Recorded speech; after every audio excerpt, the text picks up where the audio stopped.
Hi friends, ఈరోజు మన స్వప్నాస్ కిచెన్లో ఎటువంటి పప్పులు నానబెట్టుకోకుండా స్పాంజ్ లాంటి మెత్తడి దోశ ఎలా వేసుకోవాలో చూపించబోతున్నాను. చల్లారినాక కూడా చాలా మెత్తగా ఉంటుందండి. అదే మరమరాల దోశ అండి. నేను 2 కప్పుల మరమరాలు తీసుకున్నాను. 2 కప్పుల మరమరాలకి 1 కప్పు ఉప్మా రవ్వ అండి.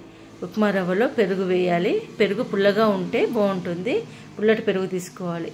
పుల్లగా లేకపోతే కొంచెం నిమ్మకాయ పిండుకోవాలి. నేను పుల్లటి పెరుగు తీసుకున్నాను కాబట్టి నిమ్మకాయ అవసరం పడలేదు నాకు. సో అందులో వాటర్ వేసేసి బాగా కలిపి అందులో కొంచెం వంట సోడా వేసి కలిపి పెట్టుకోవాలండి. మనం 10 నిమిషాలు నానబెట్టుకున్న మరమరాలని ఇప్పుడు మిక్సీలో వేయాలండి. చూడండి, ఇలా నీళ్ళు మొత్తం తీసేస్తూ మిక్సీలో వేయాలి.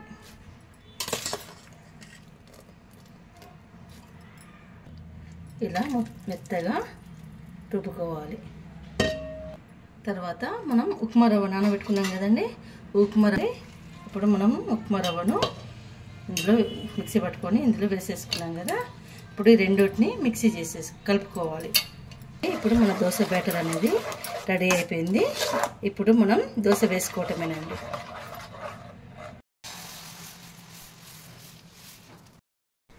సైడ్స్కి కొంచెం ఆయిల్ వేయాలి.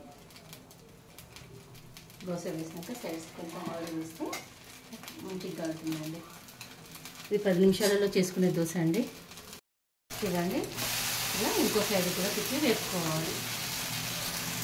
ఇలా చూడండి, దోశకి ఎయిర్ బబుల్స్ అన్నీ ఫామ్ అవుతున్నాయి. చాలా ఫ్లఫీగా ఉంటుందండి, మెత్తగా వస్తుంది. మీరు కూడా మీ ఇంట్లో ఇలా ట్రై చేసి ఎలా వచ్చిందో కామెంట్ బాక్స్లో కామెంట్ పెట్టండి. నా వంటలు మీకు నచ్చితే నా ఛానల్ని లైక్, షేర్ అండ్ సబ్స్క్రైబ్ చేయండి. స్వప్నాస్ కిచెన్.